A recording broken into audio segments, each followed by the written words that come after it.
Hi guys, welcome to the second episode of CorkScrew. This time I got my hands on some 3 nice bottles from Roger Sabon, so I thought I could film an episode on where they are from, the Southern Rhone Valley. The Rhone Valley is traditionally split into 2 distinct subregions. The cooler, Mistral-chilled Northern Rhone, ruled by the Syrah grape, and the warm winter, hot summer Mediterranean Southern Rhone, dominated by blends of a plethora of varietals, typically centered around the Grenache. The famous parts of Southern Rhone span the area between Avignon and Orange. The history of the region is very strongly connected with the papal history. It starts with Pope Clement V moving the papacy to Avignon. Pope Clement was also a great fan of Burgundy wines and used to be the Archbishop of Bordeaux, where he funded the Chateau Pape Clement. His successor, John XXII, commissioned a construction of a new castle on what used to be a Roman fortress. This gave birth to the new castle of the Pope, Châteauneuf-du-Pape. Châteauneuf-du-Pape is the oldest appellation in France. It dates back to 1923, when various rules were implemented in order to protect the wines originating from this region. The producers in the area were so protective of their land, vineyards and products that in 1954, the mayor of Châteauneuf-du-Pape issued the following decree. Article 1. The overflight, the landing and the takeoff of vehicles known as the flying saucers or flying cigars, whatever their nationality is, are prohibited. But back to the wine. Châteauneuf-du-Pape alone produces more wine than the entire Northern Rhone. Mostly red wine is produced, but both red and white wines are allowed, as long as they come from 18 specified grape varietals. Cinsault, Counoise, Grenache Noir, Grenache Blanc, Grenache Gris, Mourvèdre, Muscardin, Picpoul Noir, Picpoul Blanc, Picpoul Gris, Syrah, Terre Noir, Vaccarès, Bourboulogne, Clarette Blanche, Clarette Rose, Picardin and Roussanne. The winemaker whose wine I have with me today is a very famous Châteauneuf producer. Like most growers in the area, they also have other vineyards in more affordable neighboring appellations. Just an 18-kilometer drive from Châteauneuf-du-Pape in Lirac. Let's start today with Roger Sabon White Vin de France, Plaisir. I think it means 75 centiliters of pleasure. Vin de France is the lowest category in French classification system. This does not mean it is of bad quality. It might simply imply that the grapes or winemaking techniques that were used in the production of this wine do not conform to the local authority rules. It used to be forbidden to put the year of the harvest or vintage on the label of French table wines.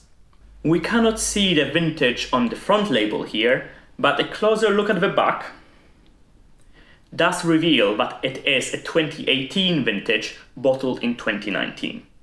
You probably won't see it.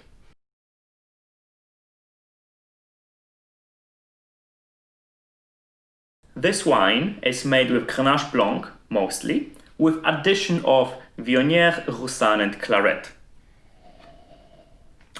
We get a lot of white berries and smoky, toasty flavors on the nose.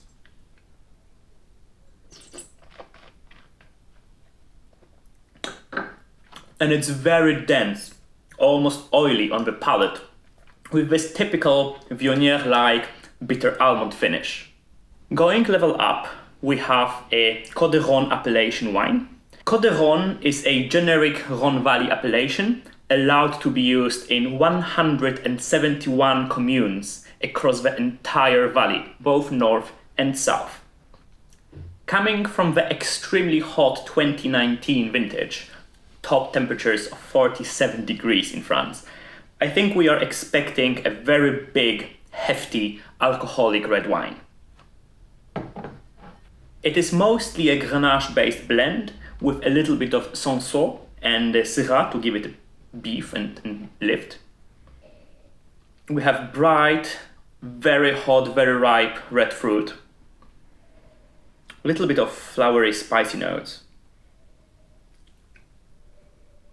Very big alcoholic wine, not overpowering, with the edges nicely rounded by a touch of oak.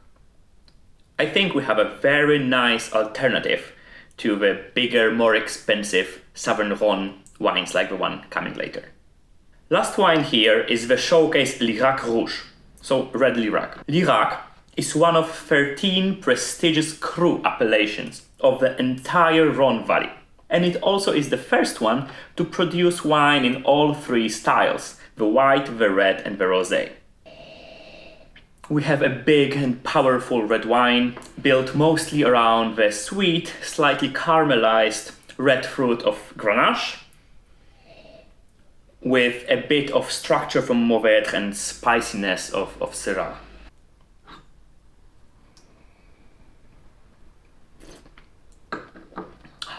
On the palate, it's much darker and deeper, kind of more savor and beefy than the previous wine. Slightly more expensive, but still a great alternative to the even more expensive stuff from across the river. Perfect for a special date, like socially distancing alone in one's living room. Cheers. All the three wines were provided by the Cambridge wine merchants, so do check them out. And let me know what you want to uncork or unscrew in the next episode. Don't forget to subscribe. See you later, guys.